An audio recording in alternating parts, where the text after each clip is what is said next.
Good evening student, welcome to smart IAS classes. आज हम लोग क्या है जो हम लोग कल चैप्टर पढ़ रहे थे the fundamental unit of life, उसे जहां हमने कल रोका था आज हम लोग उसे वहीं से ही स्टार्ट करेंगे। मैंने क्या बताया था आपको कि आज हम लोग किसके बारे में पढ़ेंगे? माइक्रोस्कोप के बारे में। तो स्टार्ट करते हैं, चलिए। माइक्रोस्कोप क्या होता है?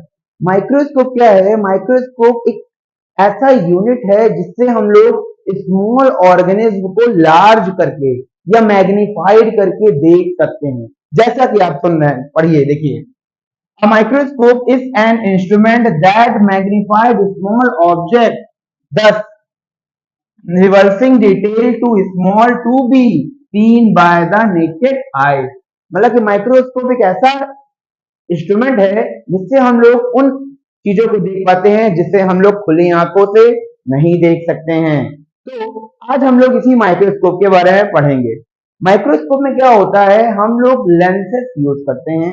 मैं आपको बताता हूँ कि कौन कौन से पार्ट्स हैं जो कि माइक्रोस्कोप में प्रेजेंट होते हैं। चलिए देखिए, माइक्रोस्कोप के आउटर पार्ट को क्या बोलते हैं? आईपीस बोलते हैं। क्या बोलते हैं? आईपीस। आईपीस वो पार्ट है जिससे कि हम लोग माइक्रोस्कोप में देखते हैं। ठीक, फिर आता है एडजस्टमेंट नॉच। एडजस्टमेंट नॉच इसे कहते हैं। ये क्या है? वो नॉच है, वो छोटा ऑप्टिकल है माइक्रोस्कोप का, जो कि क्या करता है, यूज किया जाता है इस पूरे माइक्रोस्कोप को सेट करने के लिए। तीसरा, ऑब्जेक्टिव लेंस। इसे, इस छोटे वाले लेंस को ऑब्जेक्टिव लेंस कहते हैं। और इससे ही क्या होता है, जो भी हम लोग माइक्रो ऑर्गेनिज्म देख रहे हैं उसकी इमेज इनलार्ज हो जाती है। ठीक, इस प्लेट के ऊपर, जिस प्लेट को हम लोग बोलते हैं ग्लास स्लाइड प्लेट, उस प्लेट पे ही हम लोग स्पेसिमेन स्लाइड में रख करके रखते हैं और उसे आईपी के थ्रू अपनी आंखों से देख पाते हैं। अब ये आंख है हमारी, माना इससे हम लोग जब इसमें देखते हैं तो हमें ये जो भी स्पेसिमेन है, कुछ भी हो सकता है, कोई अमीबा, कोई प्रोटोजोआ, यहाँ तक कि यूग्लिना। यूग्लिना क्या होता है? स्मॉल ऑर्गेनिज्म है, कुछ इस तरीके से इसे हम लोग देख पाते हैं। ठीक, ये भी एक प्रोटोजोआ है। अब क्या था कि पहली बार जब माइक्रोस्कोप डिस्कवर हुआ तो आपको मैंने बताया था कि माइक्रोस्कोप रॉबर्ट बुक जो थे उन्होंने ही डिस्कवर किया था अपनी सेल को, जो भी उन्हें क्वार्ट्ज सेल देखी थी उसको देखने के लिए। माइक्रोस्कोप पहले जो था वो सिंपल माइक्रोस्कोप था। सिंपल मतलब ऐसा जिसमें एक ही लेंस यूज किया गया हो और उसी लेंस की हेल्प से किसी भी ऑब्जेक्ट या किसी भी माइक्रो ऑर्गेनिज्म को इनलार्ज किया जाता था। बट आज क्या है? आज हमारे पास कंपाउंड माइक्रोस्कोप है। इस कंपाउंड माइक्रोस्कोप से हम लोग जितना चाहे 100x, 200x, 300x, यहाँ तक कि 1000, 100x तक की हम लोग क्या कर सकते हैं, किसी भी इमेज को बढ़ा सकते हैं। ठीक है, जो सिंपल माइक्रोस्कोप था उसका एडवांटेज क्या है कि उसमें सिंगल लेंस यूज होता था, एक ही लेंस यूज होता था। दूसरा, टोटल मैग्निफिकेशन इज लिमिटेड। एक लिमिट थी मैग्नीफाई करने की कि 10 हो सकता है या 100 हो सकता है, 100 से ज्यादा नहीं हो सकता है। बट अब जो माइक्रोस्कोप है वो कंपाउंड है। ये है हमारे पास, आप लोगों ने लैब में देखा होगा जब आप लोग स्कूल जाते होंगे या कॉलेजेस आप जा रहे होंगे, तो स्कूल में जब आपने देखा तो ये क्या होता है, इसमें मल्टीपल लेंस होते हैं। इसमें 2 लेंस होते हैं, एक इस आईपी में और एक यहाँ ऑब्जेक्टिव लेंस में। Total magnification is product of object lens and IP. इन दोनों के लेंस से जो भी मैग्निफिकेशन होता है वही क्या होता है, इसका मैग्निफाइड इमेज होता है। दूसरा, use to magnified and study micro organism. ये क्या क्या होता है, ये यूज किया जाता है माइक्रो ऑर्गेनिज्म की स्टडी करने के लिए ही। ठीक है, तो ये कुछ माइक्रोस्कोप के बारे में जो था, जो मैंने आज आपको बताया। क्लियर? कोई डाउट हो तो आप हमें मैसेज कर सकते हैं। ठीक है, तो क्या है, आगे बढ़ते हैं। तो आगे आपको मैं पढ़ाऊंगा टाइप ऑफ सेल। आप इस पे ध्यान दीजिएगा, बहुत इंपॉर्टेंट है, ये ही सबसे ज्यादा आता है। देखिए अगर हम आपको बताएं तो ओरिजिन के बेसिस पे, ओरिजिन के बेसिस पे क्या है कि जो सेल्स हैं वो दो तरीके की हों। कितने तरीके की ढूंढी गई भैया? दो तरीके की। एक सेल को बोला गया प्रोकैरियोटिक और दूसरी को बोला गया यूकैरियोटिक। देख लीजिए type of cell, regardless of the complexity as well as type of organism, cell are mainly divided into two categories. Organisms के ऊपर ही सेल दो कैटेगरीज में डिवाइड करी गई है। Mentioned below are the distinguish between the two major type of cell। यहाँ हमने मेंशन करके रखा है, लेकिन हम आपको पहले बताएंगे, फिर इस मेंशन को हम समझाएंगे। क्या है? सेल जो है वो दो तरीके की हैं, प्रोकैरियोटिक है। प्रो का मतलब होता है प्रोकैरियोटिक, प्रो का मतलब प्रिमिटिव,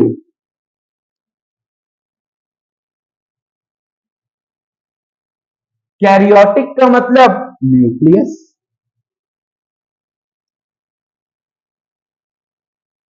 प्रिमिटिव न्यूक्लियस का मतलब ऐसी सेल जिसका न्यूक्लियस वेल डेवलप्ड नहीं है, जिसका न्यूक्लियस पुराना है, न्यूक्लियस पे न्यूक्लियर मेम्ब्रेन नहीं है, उन तरीके की सेल को क्या बोलते हैं? Prokaryotic cell. ये हमारी पुरानी सेल्स हैं, ये हमारे बैक्टीरिया और कुछ अदर ऑर्गेनिज्म में ही पाई जाती है, जैसे blue green algae. But eukaryotic cell हमारी न्यू सेल है। यू का मतलब वेल डेवलप्ड,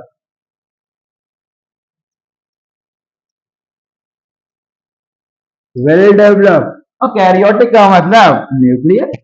एग्जैक्टली, यूकैरियोटिक का मतलब क्या हुआ? जिसमें न्यूक्लियस वेल डेवलप हो, वो सेल क्या कहलाती है? Eukaryotic cell. देख लीजिए, nucleus absent instant they have a nucleoid regard in the cell। Eukaryotic में देख लीजिए, present and success by a nuclear membrane. इसमें न्यूक्लियर मेम्ब्रेन होती है, इसमें नहीं होती। Cell size, size range of 0.2 से 2 तक की हो सकती है। यहाँ साइज और जो रेंज होती है सेल की, वो करीबन होती है 10 माइक्रोमीटर से 100 माइक्रोमीटर तक डायामीटर में। ठीक, ribosome protein factory of the cell कहा जाता है इसे, प्रेजेंट होता है, इसमें भी प्रेजेंट होता है, दोनों में प्रेजेंट होता है। बस यहाँ पर राइबोसोम जो है वो 70 एस यूनिट का होता है, और यहाँ जो राइबोसोम है वो 80 S unit and 70 S unit दोनों का ही होता है बेटा। ठीक, मेम्ब्रेन बाउंड सेल ऑर्गेनेल नहीं होते हैं यहाँ पर होते हैं, जैसे Golgi apparatus, mitochondria and endoplasmic reticulum are present. Example में मैंने बताया bacteria, archaebacteria and all plant and animal cell क्या है? यूकैरियोटिक के एग्जाम्पल। आप भी यूकैरियोटिक है, हम भी यूकैरियोटिक है, प्रोटोजोआ भी यूकैरियोटिक होता है। बस बैक्टीरिया है और ब्लू ग्रीन एल्गी है बी जी ए, जो कि यूकैरियोटिक की कैटेगरी में आते हैं। क्लियर? अब आगे चलते हैं बेटा। आगे मैंने ये आपको एक्सप्लेन किया है, कुछ चीजें और थी जो मैं दोबारा आपको बताना चाहता हूं। फर्स्ट लेक्चर में मैंने इसके बारे में बात की थी। न्यूरॉन हमारा सेंट्रल नर्वस सिस्टम का पार्ट होता है, जो कि हमारी बॉडी में इंफॉर्मेशन लेकर के आता है। इसकी जो लेंथ हो सकती है वो करीबन 2.25 से लेकर के 30 मीटर तक की हो सकती है। उसके बाद में स्मॉलेस्ट हमारा जो छोटी सेल है, ऐसी जो बहुत छोटी हैं, वो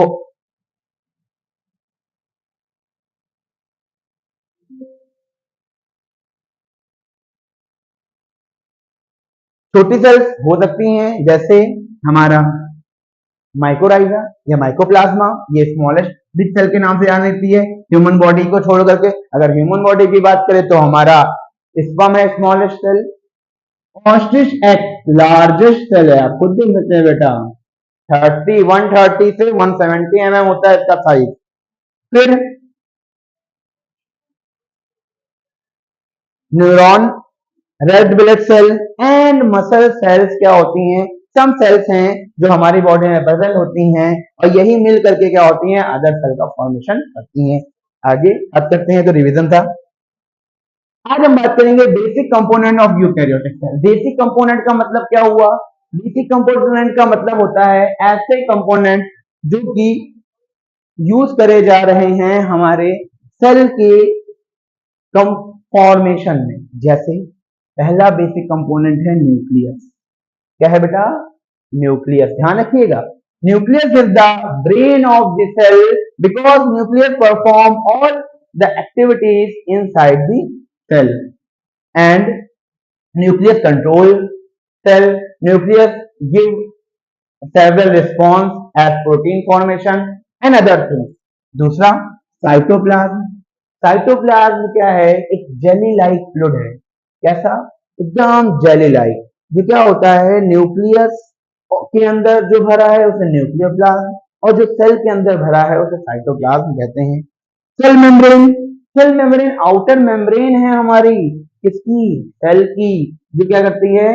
डिफरेंट डिफरेंट थिंग्स को या डिफरेंट डिफरेंट चीजों को अंदर आने से और बाहर जाने से रोकती है।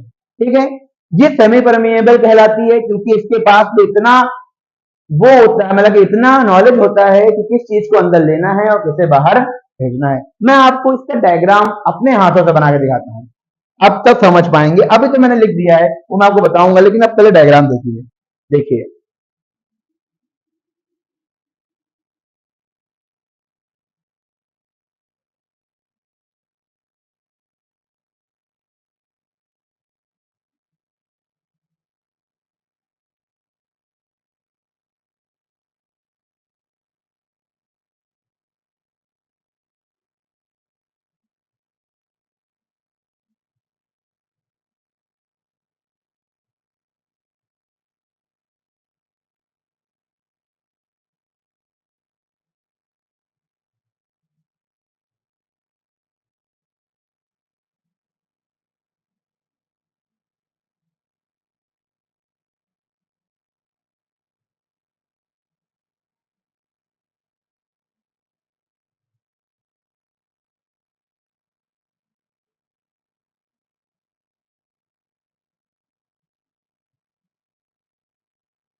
अब देखिएगा, हम बताते हैं आपको, ठीक है। इसे बोलते हैं प्लाज्मा मेम्ब्रेन।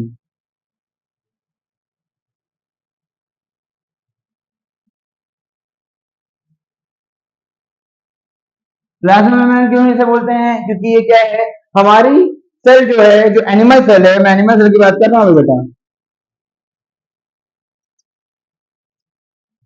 उसकी आउटर मेम्ब्रेन है।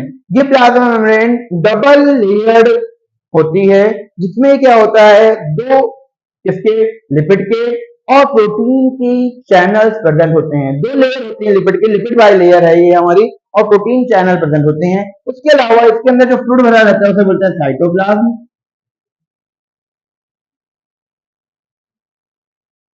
शायद दिखाई नहीं पड़ रहा है ब्लू कलर, मैं थोड़ा लाइट कर लेता हूँ। हाँ, साइटोप्लाज्म। उसके अलावा इसे ही बोलते हैं न्यूक्लियर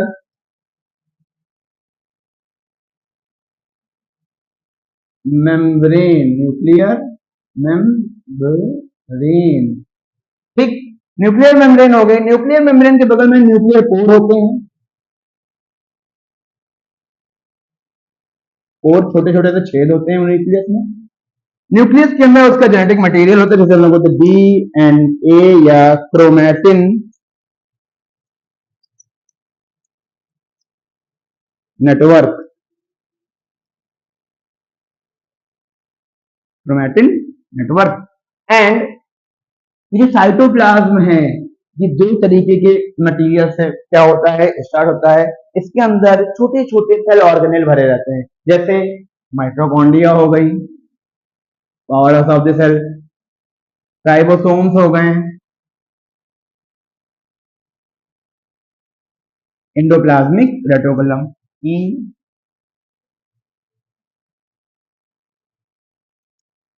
आर। ठीक है। तो ये क्या था, कुछ स्ट्रक्चर था सेल का जो कि मैंने आपको बना के दिखाया। अब इसके बारे में फिर से पढ़ते हैं हम, जैसा कि हम आगे थे। अब क्या है ये देखिए, न्यूक्लियस क्या है, contain the heredity material of the cell, the DNA which is organised as chromosome. DNA क्या होता है, न्यूक्लियस क्या है, हमारा वो मटेरियल है जो कि डीएनए को रखे हुए है, जो कि हमारी बॉडी में ऑर्गेनाइज्ड है। ठीक है, यही हमारे जेनेटिक करेक्टर, मतलब कि हमारे पापा मम्मी से हमारे अंदर जो करेक्टर आए हैं वो यही डीएनए ही लेके आता है क्रोमोसोम के अंदर। हम जानते हैं, तो जानता है कि हमारी बॉडी में कितने क्रोमोसोम हैं। तो हमारी बॉडी में क्रोमोसोम का नंबर है 46, सिंगल देखे तो, जिसमें क्या है, ऑटोसोम जो है वो 44 है और सेक्स क्रोमोसोम वो कितने हैं, 2 हैं। अगर आप मेल हैं तो एक्स वाई, और अगर आप फीमेल हैं तो एक्स एक्स। क्लियर। तो यही डीएनए ही क्या करता है, क्रोमोसोम बनाया जाता है। यही क्रोमेटिक नेटवर्क कंडेंस होकर क्रोमोसोम बनाता है और क्रोमोसोम हमारे जेनेटिक कैरेक्टर को आगे लेके जाते हैं। Control growth and metabolic activity of the cell, ये ग्रोथ को और metabolic activity of the cell को कंट्रोल करता है। Surround by the nuclear envelope, मैंने बनाया के दिखाया था, आपको दिखाया था मैंने, कहां गया हम लोग, पीछे आते हैं। ये देखिए, ये न्यूक्लियर इन्वेलप, न्यूक्लियर मेम्ब्रेन, इससे ये भरा हुआ होता है। इसके अंदर का जो फ्लूइड है वो कहलाता है न्यूक्लियो प्लाज्म। क्या कहलाता है, न्यूक्लियो प्लाज्म। ठीक है। Surrounded by the nuclear envelope that separated the DNA from the rest cell organelle, ये रेस्ट सेल ऑर्गेनेल से डीएनए को सेपरेट करके रखता है। Next, cytoplasm. साइटोप्लाज्म में जेली लाइक फ्लूइड, कैसा फ्लूइड है बताया था, जेली लाइक, एकदम गीला गीला होता है, जिसके अंदर क्या होते हैं, thick gel-like substance present inside the cell membrane and external to be the nuclear membrane। Cell membrane के अंदर होता है और न्यूक्लियर मेम्ब्रेन से बाहर होता है। मतलब इस मेम्ब्रेन के अंदर और इस मेम्ब्रेन से बाहर की तरफ। तो यह क्या है, हमारा साइटोप्लाज्म है। ठीक। Mainly composed of water, salt, protein and suspended cells organelle, और इसके अंदर ऑर्गेनेल सस्पेंड मतलब कि पड़े हुए रहते हैं। Site of most of the biochemical reaction, इसी सेल के अंदर जो साइटोप्लाज्म है, इसी में बायोकेमिकल, जैसे कोई हमारा हार्मोन आया, वो आकर के अटैच होगा हमारी सेल पे और फंक्शन परफॉर्म करेगा। बात आ गई सेल मेम्ब्रेन के ऊपर। सेल मेम्ब्रेन क्या है, सेलेक्टिवली परमिएबल है, जैसा मैंने आपको बताया। सेलेक्टिव परमिएबल इसे इसलिए कहते हैं क्योंकि ये क्या है, ये हमारे जो भी प्रोडक्ट, जो भी सब्सटेंस हमारी बॉडी के अंदर आना चाहता है, उस सब्सटेंस को हमारी बॉडी के अंदर आने से रोकती है, और जो चीजें हमारे लिए जरूरी हैं उन्हें ही लेती हैं, और जो चीजें जरूरी नहीं है उसे अंदर नहीं लेती हैं। जैसे आप हैं, माना आपके पास अभी मैं ला के रख दूं चॉकलेट, रसगुल्ले, करेला, लौकी, तो क्या खाओगे, ज्यादातर बच्चे चॉकलेट खा लेंगे, रसगुल्ले ले लेंगे, तो करेला या लौकी खाएगा, नहीं खाएगा। लेकिन प्लाज्मा मेम्ब्रेन ऐसे ही कुछ है, ये भी जो इसके लिए यूजफुल है, या करेला लौकी भी कुछ खा लेंगे, चॉकलेट और रसगुल्ले छोड़ देंगे, क्योंकि जो हमारी बॉडी के लिए यूजफुल है उसे ही ये क्या होती है, अंदर लेती है। जो हमारी बॉडी के लिए यूजफुल नहीं है उसे ये अंदर आने नहीं देती है। जैसे कोई सॉल्ट है या कोई वाटर मॉलिक्यूल है, इसके अंदर आ जाएगा, बट कोई वायरस है, बैक्टीरिया है, वो इसके अंदर नहीं आएगा। इसीलिए से क्या बोलते हैं, selectively permeable, fixable, living and selectively permeable membrane, plasma membrane को कहा जाता है, या सेल मेम्ब्रेन एंड, और इसे प्लाज्मा मेम्ब्रेन के नाम से भी हम लोग जानते हैं। Outer most layer of the animal cell, animal cell की आउटर मोस्ट लेयर है, प्लांट सेल की नहीं। प्लांट सेल की आउटर मोस्ट लेयर होती है cell wall. Present in both plant and animal, लेकिन दोनों में ये होती है, सेल वॉल के अंदर की तरफ प्लांट में प्रेजेंट होती है और एनिमल में ऐसे ही होती है, क्योंकि एनिमल की स्किन सॉफ्ट, बहुत सॉफ्ट है, अपने गाल हाथ पकड़ सकते हैं। लेकिन क्या प्लांट को पकड़ लोगे? प्लांट रिजिड है, हार्ड है, तो उसके बाहर क्या होता है, एक और लेयर होती है जिसे बोलते हैं सेल वॉल। पढ़ाऊंगा, सब पढ़ाऊंगा, चिंता ना करिए। इतना क्लियर? आगे देखिए, सेल मेम्ब्रेन। ये सेल मेम्ब्रेन का मॉडल है, इसे बोलते हैं फ्लूइड एंड मोज़ेक मॉडल। ये फ्लूइड एंड मोज़ेक मॉडल है। सेल मेम्ब्रेन का ये मॉडल जो साइंटिस्ट थे, एक फ्लूइड थे, दूसरे मोज़ेक थे, उन्होंने दिया था और उन्होंने बताया क्या, जो सेल मेम्ब्रेन है उसमें फॉस्फोलिपिड बाइलेयर प्रेजेंट होती है। फॉस्फोलिपिड के दो मॉलिक्यूल होते हैं, एक ऊपर की तरफ, एक नीचे की तरफ। उसके अलावा इसमें ट्रांसपोर्ट प्रोटीन प्रेजेंट होती है। ऐसी छोटी छोटी प्रोटीन है जो कि क्या करती हैं, ट्रांसपोर्ट करने के लिए सब्सटेंस को, मटेरियल को, मैंने बताया ना सेलेक्टिवली परमेएबल है, उन सभी चीजों को ट्रांसपोर्ट करने के लिए ये प्रोटीन प्रेजेंट होती है। और जो फ्लूइड एंड मोज़ेक थे, इन्होंने बहुत स्टडी करी, तब कहीं जाकर के एक सेल की छोटी सी पार्ट को काट के दिखाया। मैं भी आपको दिखाता हूं, आप इससे देख पा रहे हैं नो डाउट, बट मैं और आपको दिखाना चाहता हूं कैसा होता है ये। तो ये जो है मैं यहां बना रहा हूं, देखिएगा, ठीक कुछ ऐसा होता है, एक, दो,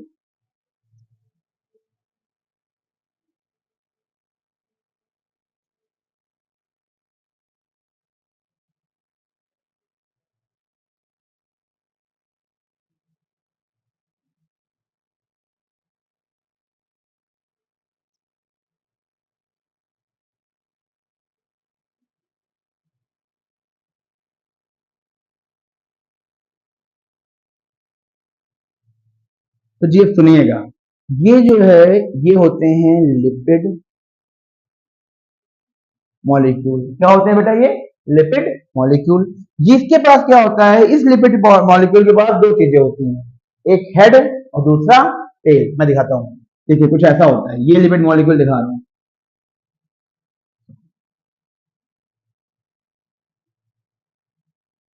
कुछ ऐसा। इंसान की तरह लग रहा है ना? अरे इंसान नहीं है, लिपिड मॉलिक्यूल है। एक हेड और दूसरा टेल। ये जो हेड होता है ये ऊपर की तरफ होता है प्लाज्मा मेम्ब्रेन में, और टेल हमेशा अंदर की तरफ रहती है। बिकॉज रीजन है इसका, क्या रीजन है? क्योंकि हेड जो है वो हाइड्रोफिलिक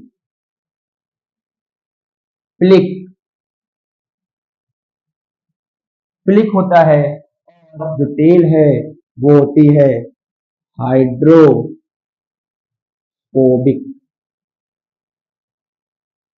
हाइड्रोफिलिक का मतलब होता है वाटर को लव करने वाला, फिलिक का मतलब लव करने वाला, तो ये पानी की तरफ जाएगा। और हाइड्रोफोबिक का मतलब, फोबिया का मतलब डर लगना, तो तेल जो होती है वो हाइड्रोफोबिक होती है, वो किसी भी तरीके से पानी के पास जाना नहीं चाहती। ठीक है, तो ये कुछ फ्यूचर मुद्रा एक मॉडल है सेल का। अब देखिए मैं आपको समझाता हूँ, ठीक, स्ट्रक्चरल एंड फंक्शनल है हमारी मेम्ब्रेन, कैसे है देखिएगा, पढ़ते जाइए, समझते जाइए, कोई दिक्कत हो बताइए। The cell membrane is made up of lipid and protein. सीधी बात, मैंने बताया आपको लिपिड से बनी है और ये प्रोटीन है, जिसको प्रोटीन